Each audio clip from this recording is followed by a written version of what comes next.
நெல்லின் ஈரப்பதம் குறித்து திருச்சியில் ஒன்றிய குழுவினர் ஆய்வு மேற்கொண்டு வருகின்றனர். கூடுதல் விவரங்களோடு நிகரார் செய்தியாளர் இஸ்லாம். வணக்கம், விவரங்கள். தமிழகத்துல வடகிழக்கு பருவமழை காரணமாக நெல் கொள்முதல் நிலையங்கள்ல மற்றும் விவசாயிகள் பயிரிட்ட நெல் பயிர்களில் அதிக அளவு மழை நீர் சேர்ந்து அந்த நெல்லுடைய ஈரப்பதம் அதிகரித்திருக்கு.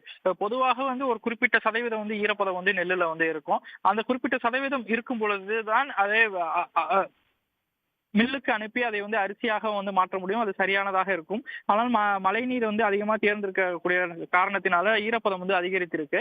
அதிகரித்திருக்கக்கூடிய சூழல்ல இதை கொள்முதல் செய்ய வேண்டியது மத்திய அரசினுடைய ஒரு பொறுப்பாக இருக்கு. குறிப்பா அந்த ஈரப்பதத்தை அதிகரித்து அறிவித்தால்தான் தமிழ்நாடு அரசு ஏற்கனவே 17% என்கிற ஒரு அறிவிப்பை வெளியிட்டிருந்துச்சு. ஆனால் இந்த மழையின் காரணமாக ஈரப்பதம் அதிகரித்துள்ளதால் அதை 22% உயர்த்தி வழங்க வேண்டும் என விவசாயிகள் கோரிக்கை வைத்திருந்தாங்க.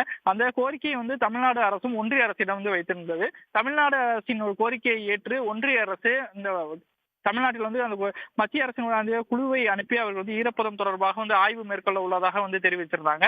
அதன்படி ஒன்றிய அரசினுடைய குழு நேற்று தமிழ்நாட்டிற்கு வந்தாங்க.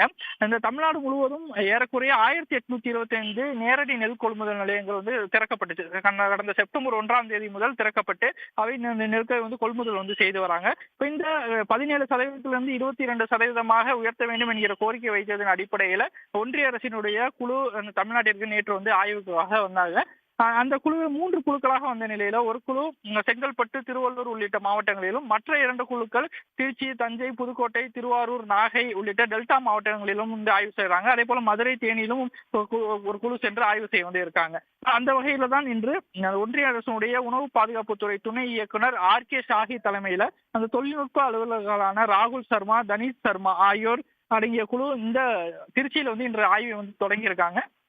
திருச்சி லால்குடி அருகே இருக்கக்கூடிய வாலாடி பகுதியில செயல்படக்கூடிய நேரடி நெல் கொள்முதல் நிலையத்தில் அவர்கள் ஆய்வு செய்யறாங்க. இங்க இருக்கக்கூடிய விவசாயிகள்கிட்ட அவர்கள் இந்த நெல்லின் ஈரப்பதம் குறித்து கேட்டறிஞ்சிருக்காங்க. அதே போல இங்கு கொள்முதல் செய்யப்பட்டிருக்கக்கூடிய நெல்களின் மாதிரிகளை அவங்க சேகரித்தாங்க.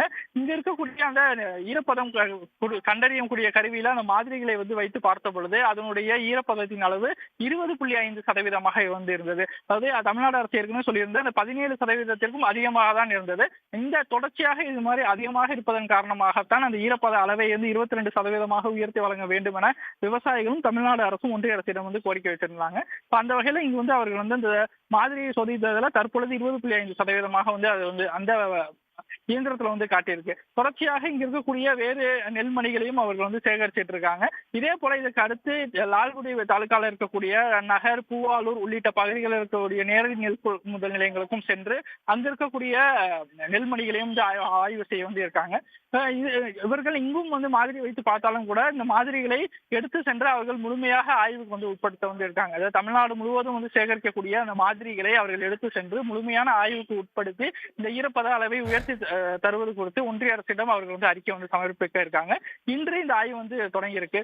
நேற்றே இந்த ஆய்வு திருச்சியில் தொடங்குவதாக இருந்தது. ஆனால் செறிவூட்டப்பட்ட அரிசி ஆலைகள்ல அரிசிகள் தேங்கி இருப்பதாக ஒரு குற்றச்சாட்டை விவசாயிகள் ஏற்கனவே வைத்திருந்தாங்க. அந்த அரிசி ஆலைகளுக்கு செறிவூட்டப்பட்ட அரிசியை கர்னல் கொண்டுதான் புதிதாக செறிவூட்டதாக மாற்ற முடியும். அந்த ஒன்றிய அரசு தான் அந்த கர்னலை தர வேண்டியது இருக்கிறது. அவர்கள் தருவதற்கு காலதாமதம் ஏற்பட்டது காரணமாக செறிவூட்டப்பட்ட அரிசி ஆலைகள்ல அரிசிகள் தேக்கமடைந்துள்ளது.